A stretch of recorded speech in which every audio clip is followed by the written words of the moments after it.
Okay.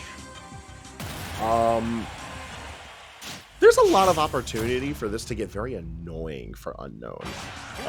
Needles aren't going to be able to knock out the Holy Cross, and definitely will have an impact on the Axe. So just getting on top of Simon is going to be the best way to stop him from setting up a solid zone of control. And I also think that, you know, Sheik's speed also, you know, helps to an extent, because whenever they, you know, need to take out a lot of the neutral tools that are very annoying, they can kind of just run in and invade that space that, you know, Optic kind of wants to really get out. Yeah, the way that Simon Richter controls space is by a very much slow but powerful sense of control, and relying on some of the more swift moves like dash attack and forward tilt are going to be a bit more pivotal to controlling space. Sheik doesn't really give you the opportunity to set up shop with those kind of moves.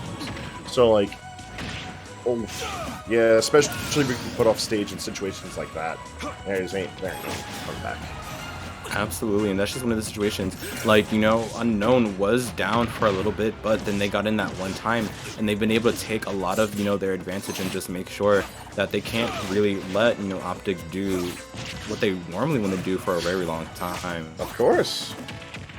Like, you have that overwhelming speed, and even though the damage doesn't rack itself up, like, a lot by way of having to hit often, like, those little hits here and there, they're still dragging Delmon around on, like, positions that aren't his call. So even though it's a tied stock count, for how long, that I'm not too certain of, because we already have 99 and counting built up onto the Simon.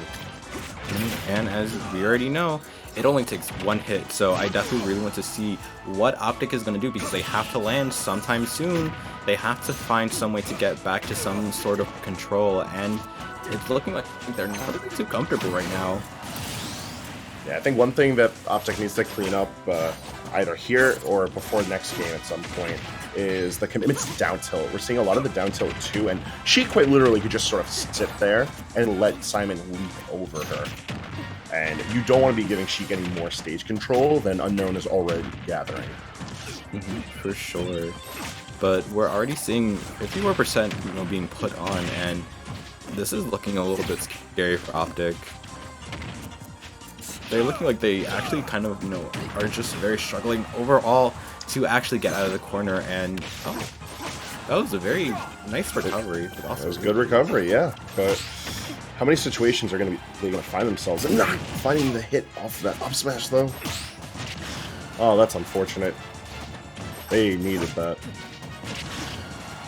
Absolutely, that could have, you know, been a very good, you know, moment for them, but you know, it's looking like they're just struggling. Oh, from out deep? Bouncing Fish gets it done. All right.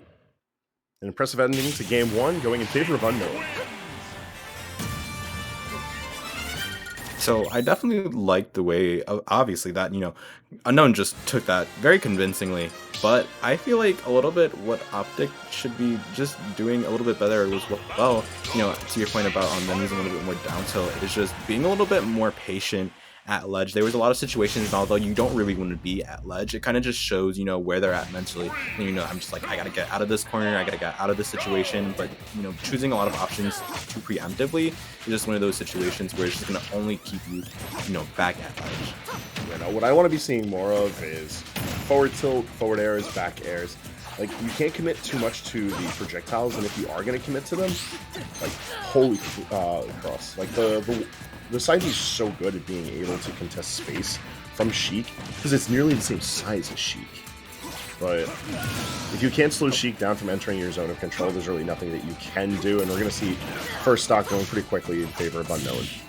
And I think they actually lost their jump, you know, when they were initially using those down airs.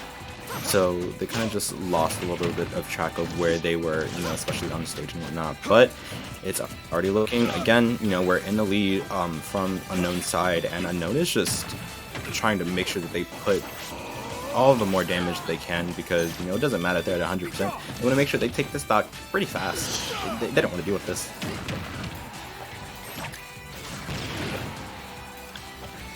Void Grenade almost stopping the recovery, but We see Optic be able to get himself back into play, but a down air brings him right into up smash. Gotta be mindful of where your opponent's positioned, especially when you're playing a slower character. You don't want to be on cruise control just putting out moves recklessly, because Sheik has so much time to prepare a proper counteroffensive. I would say if Unknown didn't do that. Ooh, that would have been a very, not convincing 3-stock, but I think Unknown was just going for the style. He's a little messy now. A little messy. You can clear it up though. But for sure, they're already at 80%, and you know, we saw a little bit of a situation where Optic was pulling a little bit of a burst, you know, trying to get, you know, some sort of normalcy, you know, created, but it's not looking like that right now. Oh, Smash 1? Yeah, no, that's not how it works. I like the setup though. It was a cute setup. Absolutely. Just giving a little bit more life to Optic, but for how long?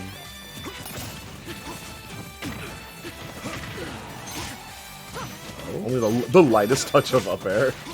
That sucks. That sucks even more. Okay. And that's a 2-0 for Unknown. He's going to be hopping over to the winner side of the top 8, so we'll be seeing him a bit later on tonight. And I think that determines the full winner side of the top 8. We just need to see. BD Bean and Abyssian are currently playing off stream, so that's going to be figured out momentarily.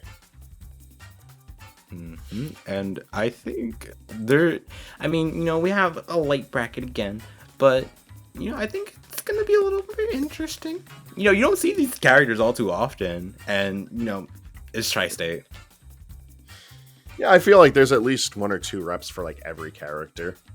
I was having a conversation with Player 4 about this the other day, and it's just like, no matter where you travel, you'll always be prepared for a matchup. Because if you play in New York and New Jersey, like, you're playing some whack-ass characters.